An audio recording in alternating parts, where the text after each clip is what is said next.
একদিন আমি বাসায় একা ছিলাম এবং আমার গার্লফ্রেন্ডের সঙ্গে ভিডিও কলে কথা বলছিলাম।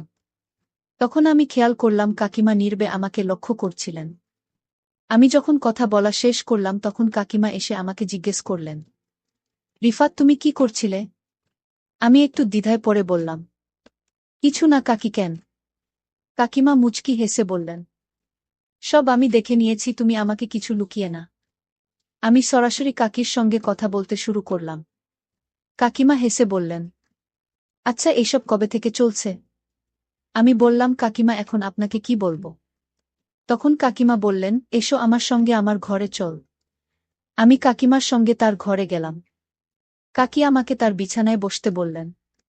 তিনি বললেন, রিফাত, তুমি তো এখন অনেক পরিণত আর শক্তিশালী হয়ে গেছ। তোমার চাচাকেও ছাড়িয়ে গেছে। ভিডিও কলে যখন কথা বলছিলেন তখন আমি সব দেখেছিলাম। এই বলে কাকি আমার সাথে জোর করে যা করেছিল, বন্ধুরা, তা শুনলে তোমরা ঠিক থাকতে পারবা না। বন্ধুরা, মূল ভিডিওটি শুরু করার পূর্বে তোমাদের কাছে ছোট্ট একটা রিকোয়েস্ট। তোমরা যদি আমার চ্যানেলে নতুন হয়ে থাকো তাহলে অবশ্যই এই ভিডিওতে একটি লাইক করে চ্যানেলটি সাবস্ক্রাইব করে পাশে থাকবা। তাহলে আসল ঘটনাটি শুরু করা যাক। আমার নাম রিফাত। আমি 20 বছর বয়সী এবং আমি একটি ছোট্ট গ্রামে থাকি। আমাদের পরিবারটি একটি যৌথ পরিবার, যেখানে আমি, আমার বাবা মা, আমার চাচা এবং কাকিমা একসঙ্গে থাকি। আমার চাচার সম্প্রতি বিয়ে হয়েছে।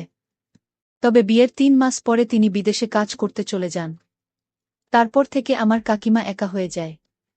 আমার কাকিমা ছিলেন অনেক সুন্দর। একটু স্বাস্থ্যবান হওয়ায় তাকে অনেক বেশি আকর্ষণীয় লাগত। তিনি শাড়ি পরতে অনেক ভালোবাসতেন। আমার বাবা সকাল 8টায় দোকানে যান এবং রাত 8টায় ফিরে আসেন। আমি মাঝে মাঝে বাবার কাজে সাহায্য করি। তবে বেশিরভাগ সময় আমি বাড়িতে থাকি এবং বাড়ির কাজকর্ম করি। একদিন সকালে আমার কাকিমা অসুস্থ বোধ করছিলেন এবং তার জ্বর এসেছিল। মা আমাকে বললেন, রিফাত, কাকিকে হাসপাতালে নিয়ে যা। আমি বাইক বের করলাম এবং কাকিমাকে পিছনে বসার জন্য বললাম। কাকিমা পিছনে বসলেন এবং আমি বাইক চালিয়ে হাসপাতালের দিকে রওনা দিলাম। রাস্তাটা একটু খারাপ ছিল। আমি কাকিমাকে বললাম, কাকিমা, আপনি শক্ত করে ধরে বসুন। রাস্তা খারাপ, পড়ে যাবেন কিন্তু। না যেন কাকিমা আমার কাছে ধরে বসে রইলেন। আমরা কিছু দূর যাওয়ার পর রাস্তা আরও বেশি খারাপ হয়ে গেল। ফলে আমাকে বারবার ব্রেক করতে হচ্ছিল। শেষ পর্যন্ত আমরা হাসপাতালে পৌঁছলাম। ডাক্তার কাকিমার স্বাস্থ্য পরীক্ষা করলেন এবং কিছু ওষুধ লিখে দিলেন। কাকিমা ধীরে ধীরে সুস্থ হয়ে উঠলেন। সেদিন থেকে আমি উপলব্ধি করলাম যে পরিবারের প্রতি দায়িত্ব পালন করা আমাদের সবার কাজ। সকাল বেলার পরিবেশ বেশ মনোরম ছিল। কাকিমা হালকা জ্বর নিয়ে বিশ্রামে ছিলেন। আমি ওষুধ আনতে বাজারে গিয়েছিলাম। 20 মিনিট পরে ওষুধ নিয়ে বাড়ি ফিরে এলাম। কাকিমা নিজের ঘরে শুয়ে পড়লেন আর আমি বারান্দায় বসে থাকলাম। মা আমাকে জিজ্ঞাসা করলেন, রিফাত, ডাক্তার কি বললেন? আমি বললাম, মা, ডাক্তার বলেছেন চিন্তার কিছু নেই। জ্বরটা একটু বেশি। তবে এই ওষুধগুলো ঠিক সময় খেলে ঠিক হয়ে যাবে। যদি না ঠিক হয় তাহলে আবার যেতে বলেছেন। 5 মিনিট পরে কাকি আমাকে ডাক দিলেন। মা বললেন, রিফাত, মনে হয় তার কিছু দরকার। একবার দেখে আয়। আমি কাকির ঘরে গেলাম। কাকিমা বললেন, রিফাত, এক গ্লাস পানি নিয়ে আয়, গলা শুকিয়ে গেছে। আমি বললাম, ঠিক আছে। কাকিমা পানি এনে কাকিমার হাতে দিলাম। আমাদের হালকা ছুঁয়ে গেল আর কাকিমা নিচের দিকে তাকালেন। আমি ঘর থেকে বেরিয়ে আসতে চাইলে কাকিমা বললেন, রিফাত, তুমি কোথাও যাচ্ছ? একটু বসো, আমার সঙ্গে একা একা থাকতে ভালো লাগছে না। আমি বললাম, কাকিমা, মাকে ঘরের কাজে সাহায্য করতে হবে। কাকিমা বললেন, ও নিজেই করে নেবে। তুমি একটু বসো, আমার শরীরটা ভালো লাগছে না। আমি বললাম, ঠিক আছে কাকিমা। কয়েক মিনিট বসিয়ে কাকিমা গভীর মমতা দৃষ্টিতে আমার দিকে তাকিয়ে থাকলেন। মনে হচ্ছিল তিনি কিছু বলতে চান কিন্তু সাহস পাচ্ছিলেন না। আমি কাকিমাকে মন থেকে অনেক ভালোবাসতাম।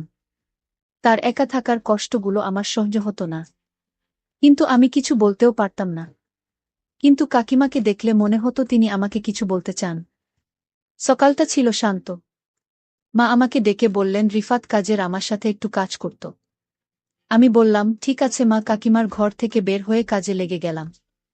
পরের দিন কাকি অনেকটাই সুস্থ হয়ে গেলেন। তিনি ঘরে ছোটখাট কাজ শুরু করলেন। আমি বারান্দায় বসে পত্রিকা পড়ছিলাম। কাকি ঝাড়ু দিতে দিতে বারান্দায় এলেন। তার চোখে একটা আলাদা প্রাণ, চাঞ্চল্য দেখা যাচ্ছিল। মা যখন রান্নাঘরে ব্যস্ত ছিলেন, কাকি মাঝে মাঝে আমাকে দেখছিলেন। হয়তো কিছু বলতে চাইছিলেন, আমি চুপচাপ থাকলাম।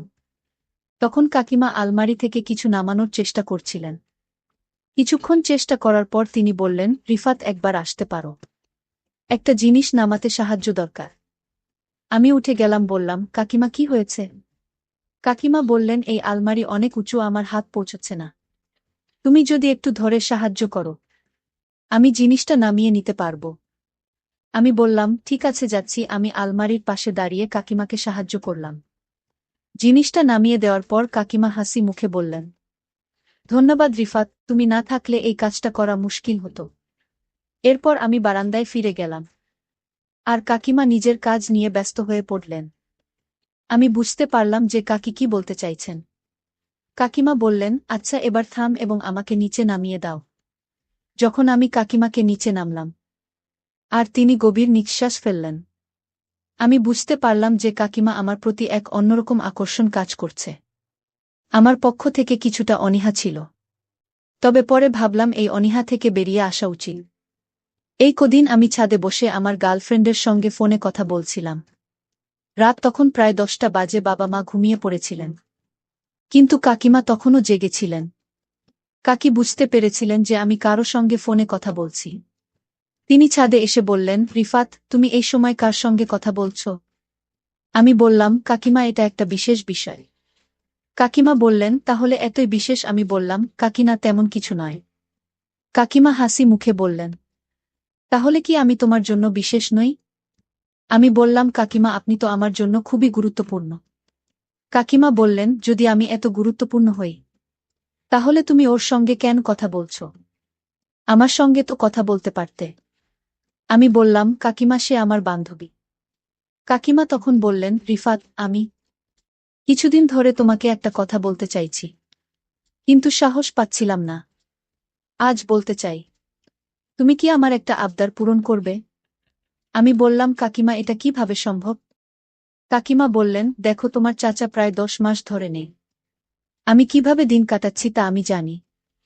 আমি বললাম, কাকিমা, যদি কেউ জেনে যায়? কাকিমা বললেন, দেখো, কেউ কিছু জানবে না।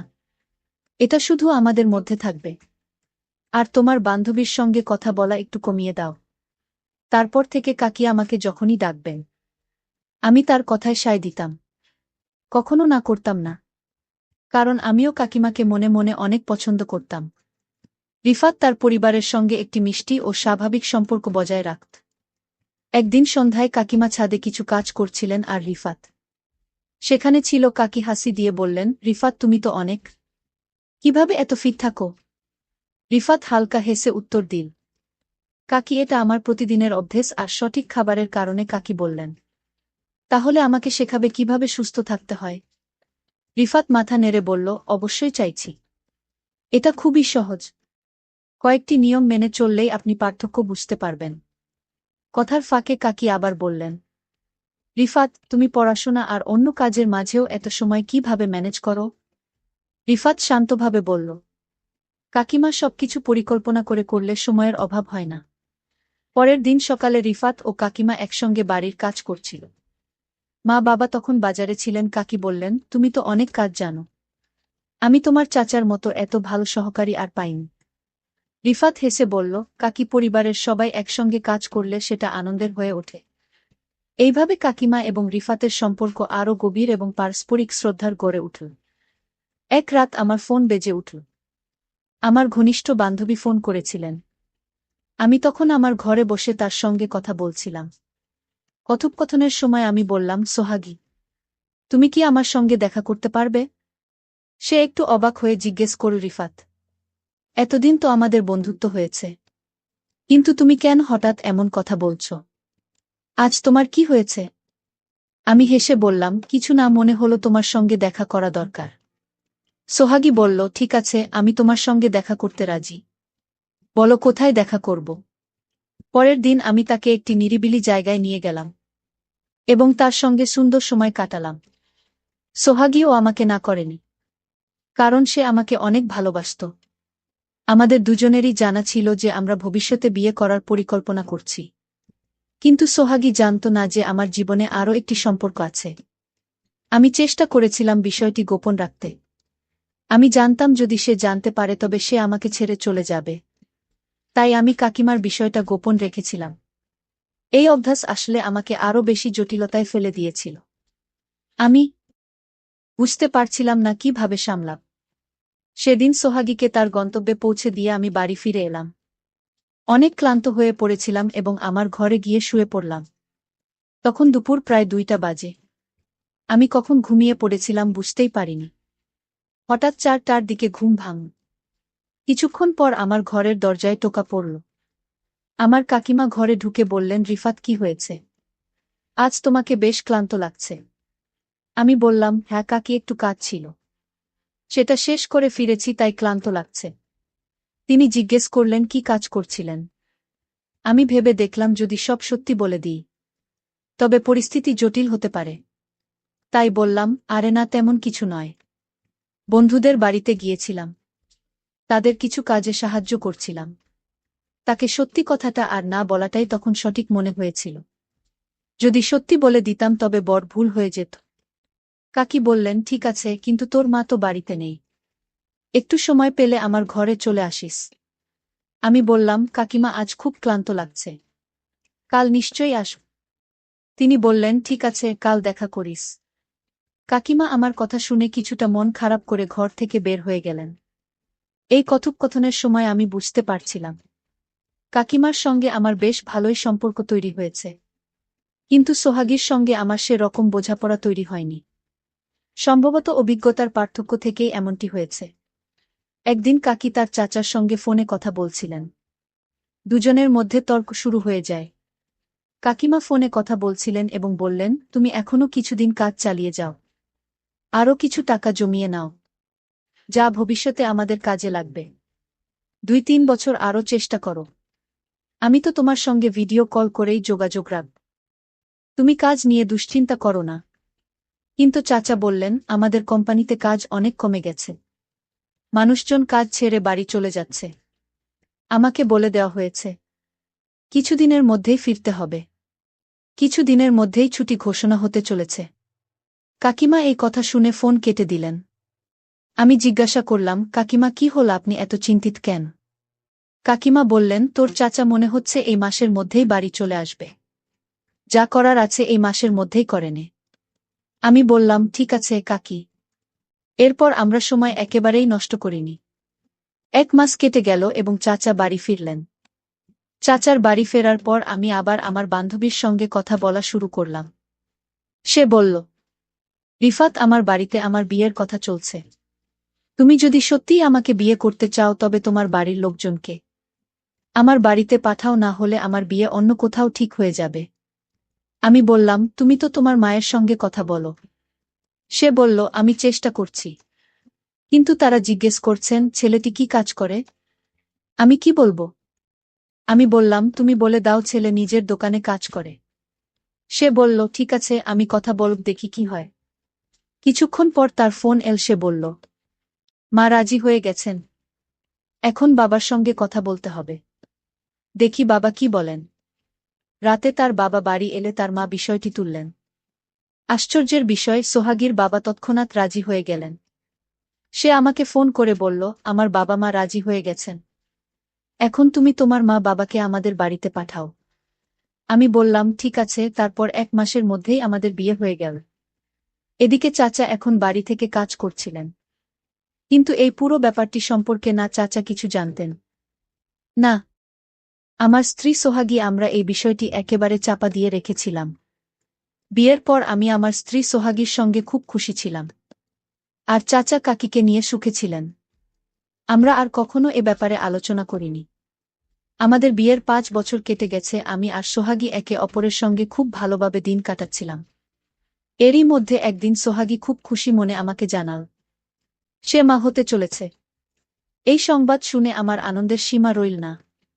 চাচা আর স্ত্রীও এই খবর পেয়ে খুব খুশি হলেন। আমাদের বাড়িতে যেন নতুন প্রাণের সঞ্চার হল। চাচার সঙ্গে আমার সম্পর্ক এখন অনেকটা বড় ভাইয়ের মতো হয়ে গেছে। আমাদের বন্ধন আরও দৃঢ় হয়েছে। কয়েক মাস পরে আমাদের ঘরে এক সুন্দর কন্যা সন্তানের জন্ম হল। আমরা তার নাম রাখলাম রুবিনা। সে খুব দ্রুত আমাদের পুরো পরিবারের প্রিয় হয়ে উঠল। চাচা কাকিমা রুবিনাকে তাদের মেয়ের মতো ভালোবাসতেন। এ সময় আমিও চাচা একসঙ্গে আমাদের কাজ আরও বড় করার সিদ্ধান্ত নিলাম। একদিন চাচা বাড়িতে ছিল না। তখন কাকিমা আমায় ডাকল। আমি কাকিমার ডাকে সাড়া দিয়ে কাকিমার ঘরে গেলাম। কাকিমা তখন বলল, আজ তোকে একটা কথা রাখতেই হবে। আমি বললাম, কাকিমা তুমি নিশ্চিন্ত হয়ে বলতে পারো কি কথা? কাকিমা বলল, আজ তোর চাচা বাড়িতে নাই। 2 দিন পর কাজ শেষ করে বাড়ি ফিরবে, আর তাই তুই আজ আমার সাথে থাক। আমিও কাকির কথায় রাজি হয়ে গেলাম। সারারাত কাকির ঘরেই থাকলাম। এইদিকে আমার স্ত্রী জেনে গেল আমি যে কাকির ঘরে আছি।